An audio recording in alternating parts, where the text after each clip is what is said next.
On voulait juste faire ce point de presse vraiment orienté sportif sur la reprise de saison sur le terrain. Et puis, comme ça avait été indiqué, on fera plutôt un point global sur le projet du club et les ambitions économiques du club, plutôt mi-septembre à la rentrée, juste avant la saison. Là, donc, c'est vraiment Julien et Mika qui vont vous présenter tout le projet global sportif et puis la construction de l'équipe et voilà les enjeux de cette saison.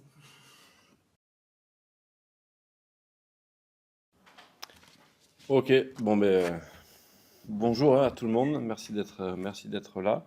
Comme l'a dit Audrey, l'idée c'est de vraiment parler 100% sportif ce matin, faire la transition entre la fin de saison dernière et puis ce qu'on imagine pour la suite. En tout cas, on va pas changer de discours sur le projet sportif. On avait pour ambition l'année dernière, comme toutes les équipes, de gagner, en sachant qu'on allait perdre aussi par moment. Mais depuis le départ, depuis 2-3 ans maintenant, on a vraiment mis l'accent sur le comment et l'ambition de se dire que pour durer, on doit créer un environnement de performance robuste et stable et avoir énormément confiance sur ce qu'on met en place. La philosophie, c'était d'avoir une équipe et un projet de jeu avec des responsabilités partagées. Je pense que vous l'avez tous vu la saison dernière. Déjà, en termes de stabilité, on a l'effectif qui n'a pas bougé, hormis sur blessure, mais en tout cas, aucun joueur n'a été remplacé.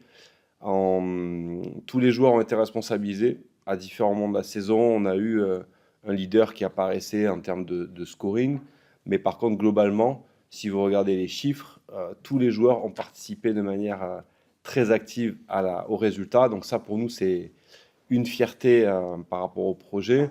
On avait pour ambition d'être un club qui permet à de jeunes joueurs de s'épanouir et, on l'avait dit et on l'assume, pouvoir signer s'il le fallait dans d'autres clubs sur des niveaux supérieurs.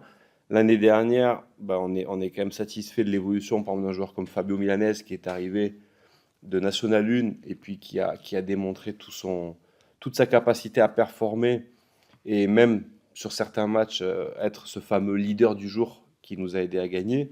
Des joueurs comme Citraka qui certes sont partis et je pense que tout le monde aurait aimé le voir encore porter le maillot, mais il est parti pour une équipe qui va disputer une Coupe d'Europe.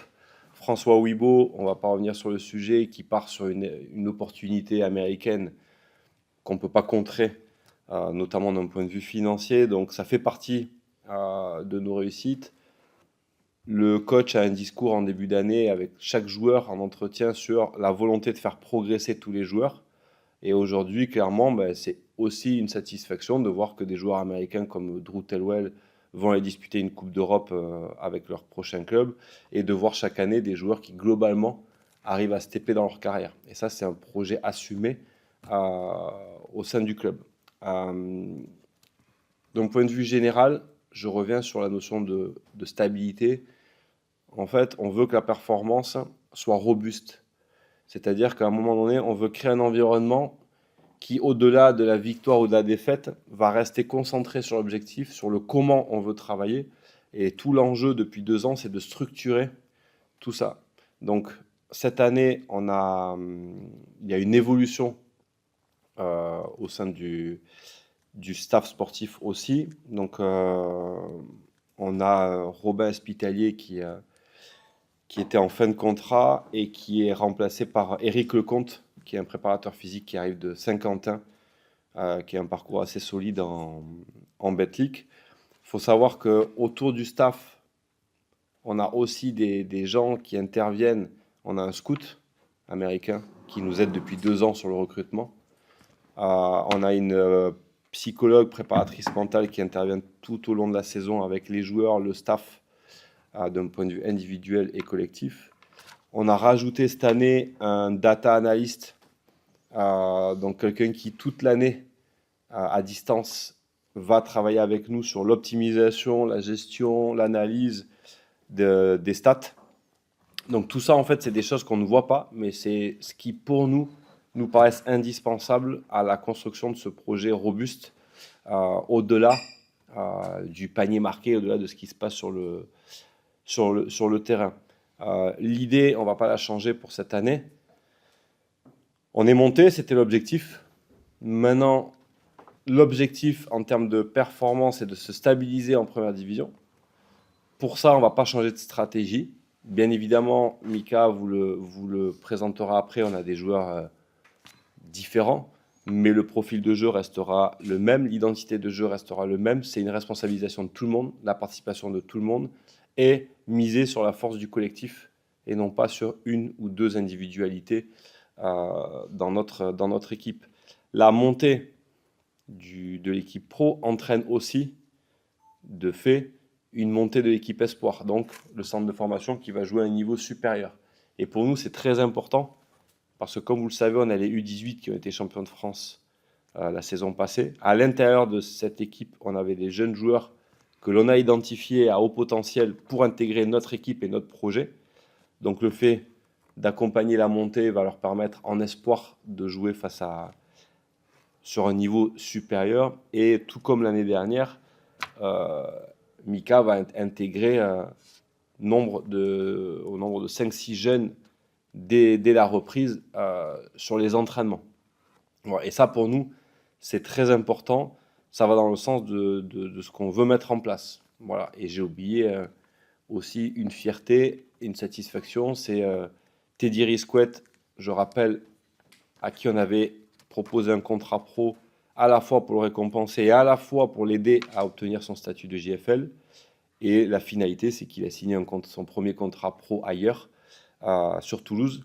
Donc du coup, c'est aussi ça la satisfaction du projet, c'est que chacun à son niveau, on a atteint les objectifs qu'on s'était fixés en début de saison.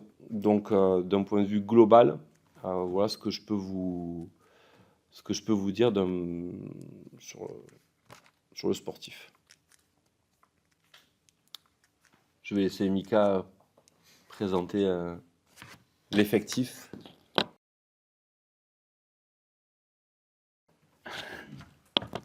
Allez, c'est parti. Donc Thomas, deuxième saison au club, quelques-unes de plus avec moi. Non, voilà, Thomas, il va stabiliser le jeu comme il l'a fait l'année dernière. Bon, c'est lui qui connaît le mieux mon basket, donc il sera un relais important évidemment pour la stabilité, pour intégrer les nouveaux joueurs, comme notamment Michael, le deuxième, je pense. Voilà. Michael, donc lui a une certaine expérience déjà en Europe, parce que ça va être sa 5e ou 6e saison en Europe. Donc il connaît, même s'il ne connaît pas le championnat, il a quand même fait de l'Eurocup l'année dernière avec un club lituanien. Il est passé par la Grèce, l'Allemagne et la Belgique. On l'avait déjà regardé l'année dernière, je crois, il me semble. Voilà, donc c'est un joueur qui est doté d'une belle main, très adroit, scoreur, capable aussi d'avoir un beau maniement de ballon, donc il sera vraiment complémentaire. Il peut jouer indifféremment poste 1 et 2 avec Thomas et voire même avec Fabio. Voilà. Donc Fabio, qu'on a décidé de conserver. Il y a eu une petite incertitude au départ, savoir si on allait le prêter ou pas. Voilà, et finalement on a pris l'option dans le projet de faire progresser des jeunes joueurs, de le conserver suite notamment à sa belle fin de saison. Et c'est une chose à souligner, c'est qu'à un moment donné, souvent en Betclic Elite, il y a le poste de meneur de jeu et de combo qui sont exclusivement, entre guillemets, les premiers rôles américains. Là, on a fait le choix sur les postes d'arrière des meneurs d'avoir qu'un seul joueur américain et d'avoir 3 joueurs français. Fabio, Thomas et puis Bastien. Donc Fabio, il va continuer sa progression. Voilà. Jevan, qui vient du championnat polonais, qui a été finaliste en Pologne. C'est un poste 2-3, qui a beaucoup de polyvalence, doté d'une belle main aussi à 3 points, mais qui est un peu multidimensionnel. Il peut faire beaucoup de choses sur le terrain. Et maintenant il passe d'un championnat polonais à la Betclic, donc là c'est un step supplémentaire. Et c'est dans ce cadre-là qu'il est venu chez nous. Bastien, bon, on le connaît, gros shooter, ce sera une nouvelle fois l'un des meilleurs shooters de la division. Peut jouer indifféremment avec les 3 autres gardes, voire aussi avec Javon et Johan après. Voilà. Johan.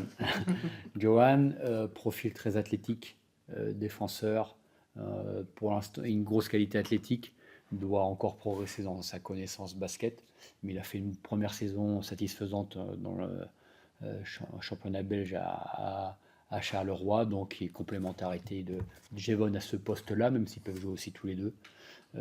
Peut être aussi décalé au poste 4 parce qu'il est issu d'une formation où il était aussi 4-3, même si c'est pas un souhait au départ. Mais voilà, sinon là où j'aime bien des joueurs un petit peu versatiles, complémentaires, ils peuvent aussi bouger de poste. Voilà, mais c'est principalement quand même un poste 3 qui aura des missions défensives et qui aura des missions de finir au cercle. Gide, donc Gide, on l'avait pris assez tôt dans la saison, donc même s'il a un âge expérimenté, c'est sa première saison à ce niveau-là.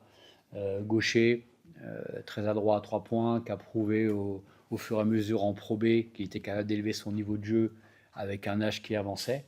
Voilà, donc c'est un challenge pour lui de stepper de niveau. Globalement, il remplace Marvin par rapport à sa faculté de jouer face au cercle. Et je pense qu'il sera quelquefois un bon relais dans mes systèmes de jeu, en deuxième arme pour orienter le jeu. Pardon. Justin, vrai poste 5, grand, mobile, principalement dans la raquette, dissuasif en défense, a quelques années d'expérience, il passait par la Grèce, que je ne dise pas de bêtises. Grèce, France, Islande. Oui, enfin France, il avait fait... mais bon, c'est sa quatrième ou cinquième saison en Europe, donc il connaît les rouages du basket européen. Et aussi, il a fait la Coupe d'Europe, notamment avec Cholet. Voilà, il a fait une très bonne fin de saison à Mykonos, où il était notamment en play-off. Donc on espère qu'il sera sur cette lancée-là avec nous. Josh, sa deuxième saison avec nous. L'année dernière, il était plus utilisé au poste 5. Cette année, il sera un peu plus utilisé au poste 4, même si il pourra, mais ça sera la complémentarité de Gide à ce poste-là. Et il va tout emmener son énergie, son athléticité, ça c'est sûr. Et ça lui a amené de franchir à nouveau une étape supplémentaire dans son jeu pour pouvoir jouer à ce niveau-là et montrer ses qualités. Ben Middlebrooks, poste 5-4. Stretch 5 entre guillemets, peut jouer indifféremment comme 5-4, mais il a beaucoup plus de jeux au large par rapport à Justin, face au cercle, de haut cercle, une bonne connaissance du jeu, qualité de passe, assez polyvalent. Il a fait sa saison rookie en Suède, qui n'est pas un championnat, on va dire, extraordinaire, mais qui progresse. Il a surtout fait la Summer League là, cet été à Houston avec un certain Chris Ledlum. Voilà. Et donc voilà, donc lui aussi, comme Johan, comme Jevon, pour eux c'est leur deuxième saison en Europe, donc ça doit stepper dans leur performance pour, comme l'a dit, pourquoi pas pour eux après aller dans des endroits encore plus huppés. Voilà. Et donc les joueurs qui vont commencer à s'entraîner avec nous, il y aura Nathan, et lui fera partie du groupe d'entraînement pratiquement tout au long de la saison avec Clément. Il y aura Ethan, qui est un nouveau venu, et Lorik et Sada, qui était déjà avec nous l'année dernière, qui faisait des allers-retours un petit peu en espoir et en pro, mais sur la préparation, j'aime bien être nombreux et j'aime bien leur faire voir un peu dès le début comment ça se passe au niveau professionnel. Donc c'est important d'avoir ce lien-là, notamment au quotidien avec Damien, parce qu'il faut quelquefois jongler sur les emplois du temps, mais non, c'est des choses intéressantes. Voilà.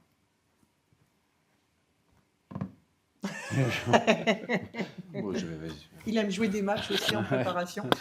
Donc du coup, sur les matchs de préparation, on va commencer à domicile le 30 août contre Toulouse, une équipe de National 1. Ensuite, on a invité au tournoi à Rouen avec Rouen et Lasvel. Ensuite, on va jouer contre Boulazac à Agen. Ensuite, on a un match en Espagne contre Saragosse, qui est une équipe de première division espagnole. Et ensuite, pour finir, pour que tout le monde comprenne bien la nouvelle saison, on va finir à Beaublanc contre Limoges. Donc on va monter crescendo sur l'intensité, voilà, c'est que des belles équipes. On a eu la chance cette année, malgré la difficulté géographique, de pouvoir mettre en place des matchs avec des très belles oppositions. Donc c'est plutôt un programme alléchant et excitant à venir.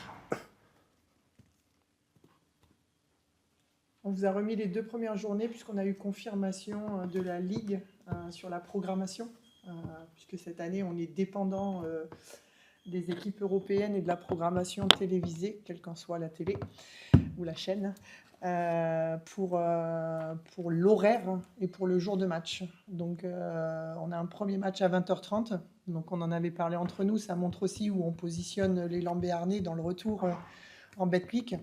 C'est qu'on reste un promu, mais aujourd'hui on va faire quand même la première affiche du samedi soir sur la J1, donc ça montre qu'il y a quand même quelques attentes autour de nous. Le premier match à domicile sera à 18h30 au lieu de 20h30. Donc tout pour les mêmes raisons, avec une diffusion sur DAZN.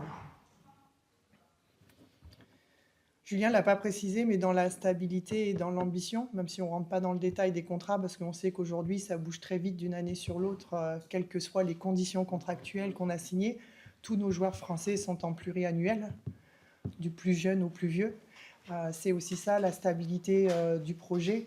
Et aujourd'hui, les seuls joueurs qui sont sous contrat sur du très court terme sont les joueurs étrangers, de par leur volonté et aussi de par des ajustements qui peuvent être sur ces postes-là. Et je pense que ça, dans la construction de l'équipe, c'est aussi un travail important qui a été fait, de prolonger justement des joueurs ou d'ajuster certains contrats pour que ce soit s'inscrire dans le temps.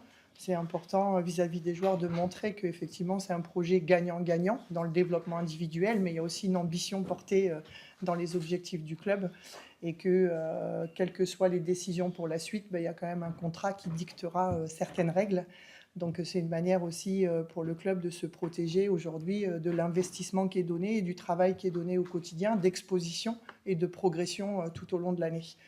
Donc ça, c'est quand même dans la stabilité et les incertitudes, paradoxalement, avec les incertitudes qu'on rencontre aujourd'hui qu'ils rencontrent sur le recrutement aujourd'hui, c'était important qu'il y ait au moins sur le papier une certaine stabilité sur les joueurs français, les joueurs JFL, et que ce soit un jeune joueur ou que ce soit un joueur plus confirmé. Voilà. Si vous avez des questions, c'est le bon moment. Vous avez parlé de 10 d'entraînement. Ouais, non, lundi. C'est la semaine d'intégration 10. Okay. Là, c'est plus des entraînements individuels, les tests médicaux, les tests athlétiques. Voilà. Tout le monde n'est pas là, tout le monde n'est pas arrivé. Quand est-ce que vous avez commencé le complet à peu près?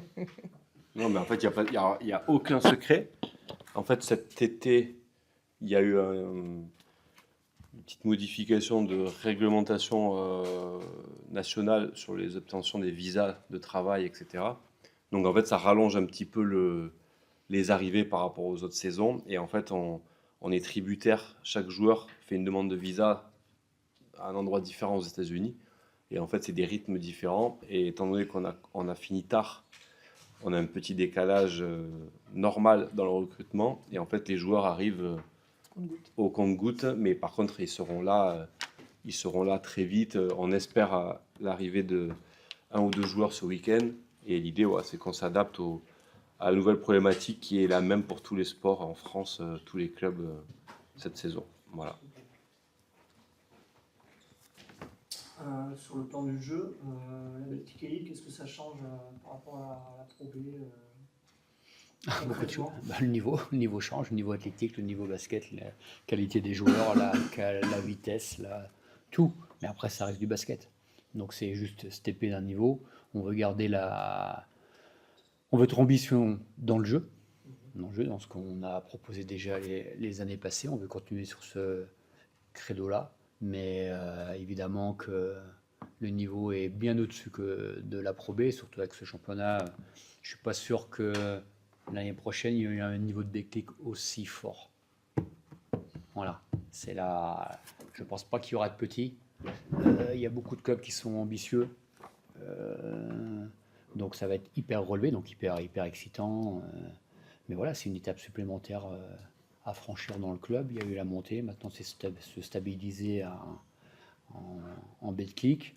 Le plafond de verre, il est encore haut, donc encore beaucoup de travail à effectuer pour tout le monde. Mais voilà, on continue sur notre pente ascendante et on espère continuer dans ce sens-là, en gardant les valeurs, le projet. Voilà. Au niveau de la discussion avec les jeunes, je pense à Nathan notamment, qu'est-ce qu'il leur est présenté? Simplement des partenaires d'entraînement ou C'est déjà pas mal. Non, Travailler. Mais comme pour les pros, travailler. Voilà. On va jouer moins de matchs.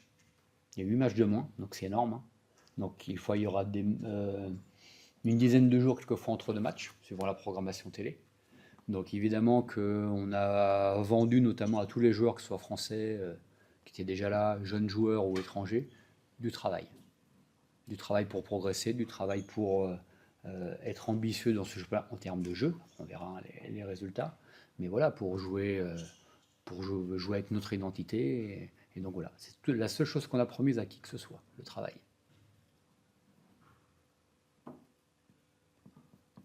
Au niveau du budget, vous allez être évolutif au niveau de la saison, vous fixez un budget début de saison, vous tenez à tenir à l'objectif de la fin de Le budget, on construit pour que ce soit un budget qui soit tenu, puisqu'il est déjà ambitieux. Donc aujourd'hui, non, c'est pas un budget qui va évoluer, ou alors s'il évolue, c'est qu'il faut qu'il évolue dans le positif, c'est-à-dire que nos produits privés soient plus importants que ce qu'on avait prévu au départ, sachant que ça ne fait pas augmenter la somme budgétaire, ou en tous les cas le budget initial en termes de montant, puisqu'aujourd'hui notre objectif c'est aussi de rééquilibrer notre budget, que ce soit un peu moins dépendant d'un apport d'un compte courant, mais plus équilibré avec l'apport de produits privés ou de revenus privés qui sont conformes à notre écosystème. Donc vous passez de combien à combien par rapport à la Pro B? Est-ce qu'il y a un gros pas financier comme... Non.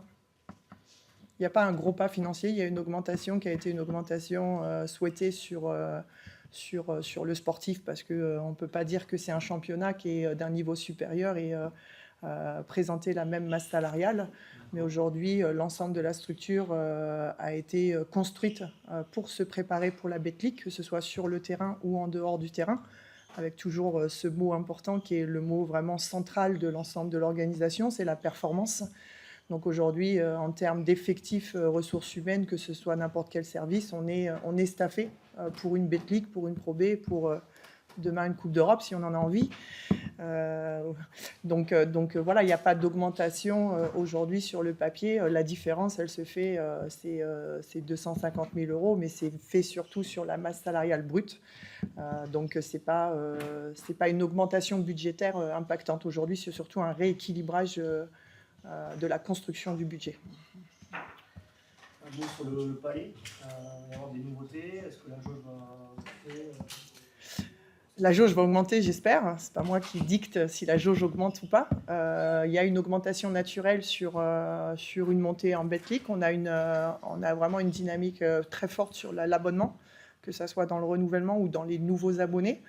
On a pratiqué une proposition tarifaire qu'on pense attractive, parce qu'effectivement, il y a un petit peu moins de matchs, mais ça veut dire que dans le portefeuille du client, même si on n'a pas diminué les tarifs, parce que on monte en gamme et dans les exigences de fonctionnement, on fait partie du tarif et du coût de la vie. Donc ça veut dire que nos charges dans l'organisation des matchs, elles augmentent au rythme qu'augmente le coût de la vie.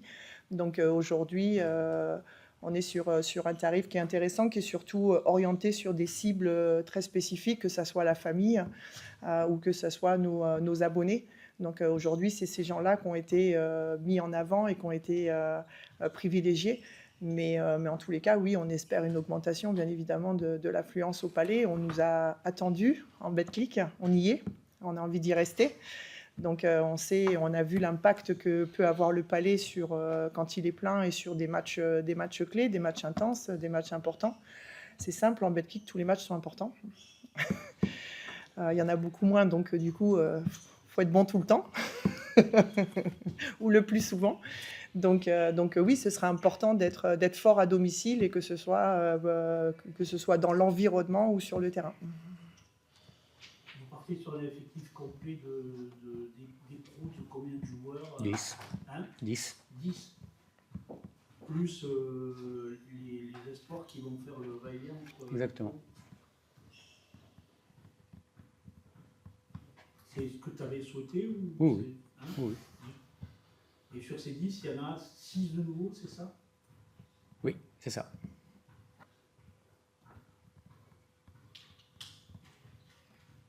Qu'est-ce qui va être prévu pour ces 6 nouveaux, pour connaître un peu l'environnement? Est-ce qu'il y a des petits tours de ville qu'on va les organiser comme ça pour les intégrer, ces nouveaux qui arrivent un petit peu partout? En fait, on va s'adapter justement aux arrivées un peu à distance pour chaque joueur.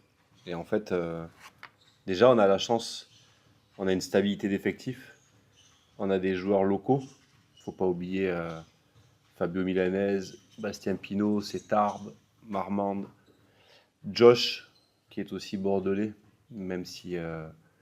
et puis avec né aux États-Unis, donc aussi qui peut être une bonne connexion avec les nouveaux joueurs.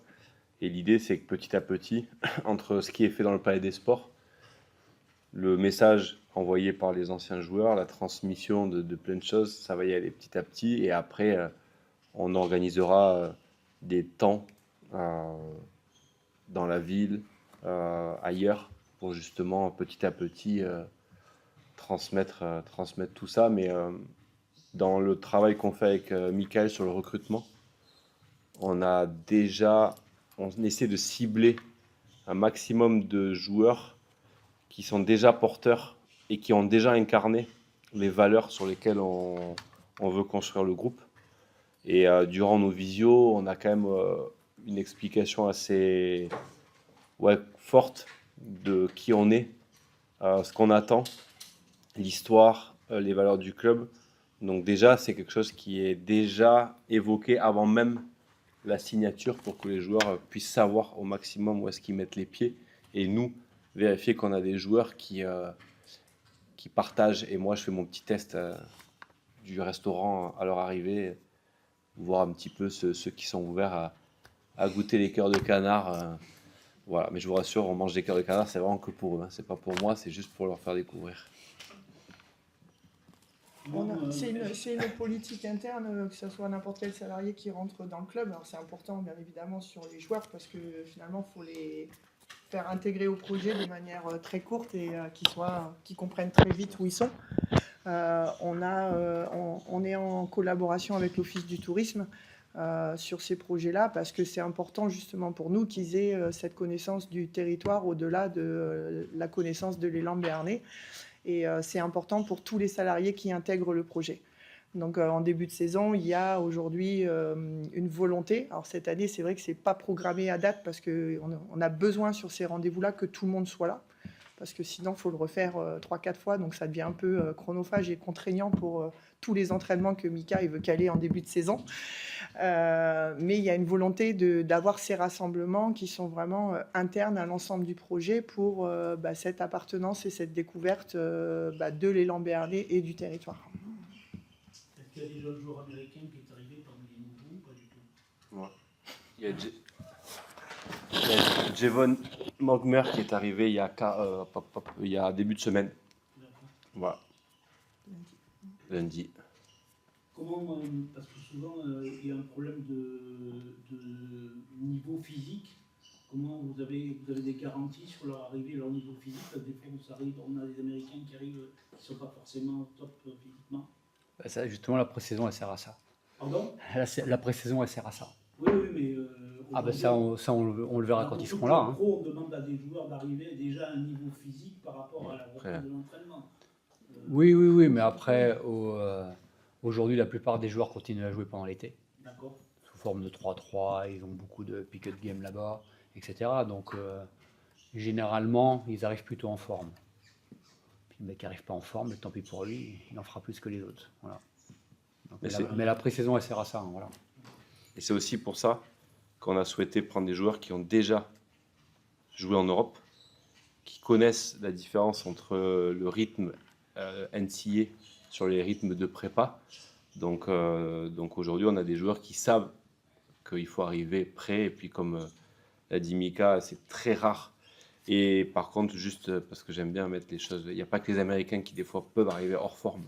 On peut avoir aussi des joueurs français. Et des joueurs américains qui arrivent, qui sont très pros et qui peuvent arriver en pleine forme. Voilà. La nouveauté de la saison, c'est qu'il y a une chaîne payante qui va diffuser vos matchs. Est-ce que ça veut dire droit de télé pour le club? Voilà, tout le monde connaît le contexte des droits télé du basket. On va pas, c'est pas nous qui allons animer le débat. Aujourd'hui, les rétributions, elles sont quand même très faibles. En termes de rapport exigence, modification de calendrier et revenus, il y a quand même un gros décalage. Aujourd'hui, ça a le mérite d'exister, il faut se dire ça. Il y a un match très fort qui est une grosse promotion pour le basket d'une façon générale, c'est quand même le match du dimanche soir sur l'équipe, qui reste avec une exposition très forte. Aujourd'hui, on se concentre sur nos revenus et ce que nous, on a à faire, plutôt que d'attendre les droits télé ou les revenus de la Ligue ou de Monaco.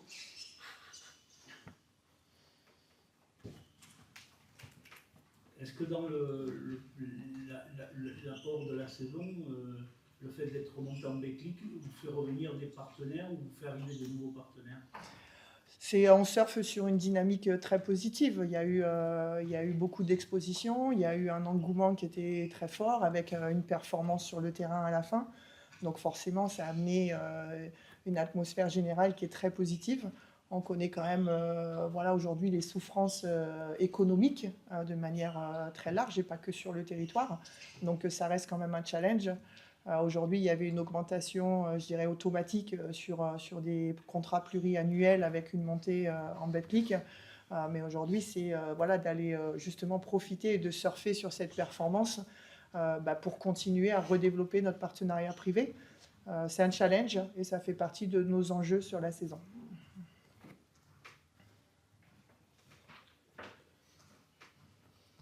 On a renforcé notre service commercial de 3 personnes. C'est un recrutement qui a été assez long sur toute la saison dernière. Donc ça fait vraiment partie des enjeux prioritaires aujourd'hui dans l'écosystème. Est-ce que vous avez déjà des dates sur l'occupation du Palais des Sports C'est-à-dire qui cohabitent des fois avec le tennis, voire d'autres sports, le volley ou le handball, ou pas du tout ça? Le tennis. Le tennis, hein. Oui, on a Terrega qui est, si vous avez regardé et étudié attentivement notre calendrier, au mois de février, on disparaît de la carte sur Pau, parce qu'on joue les 2 derniers matchs avant la trêve, avant la Leaders Cup à l'extérieur de fait, parce qu'il y a le tournoi Terrega.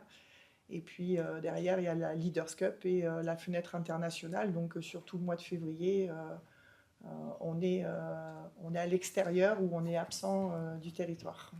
Mais on n'a pas d'autres contraintes à date. Le centre de formation, je suppose que vous avez un fort renouvellement de joueurs avec beaucoup d'arrivées. Non, justement, en fait, là, ce que j'ai expliqué tout à l'heure, c'est qu'il y a une continuité avec le groupe champion de France U18.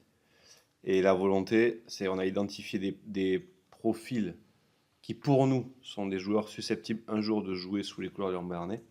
Donc, en fait, on sait que ça va être difficile en espoir, parce que le niveau va augmenter, mais on a fait le choix de garder ces joueurs-là et d'être cohérent dans ce qu'on leur a promis quand ils sont arrivés et surtout ce qu'ils méritent. Donc, il y a 1 ou 2 arrivées, mais qui sont pour combler des départs et non pas pour remplacer des joueurs.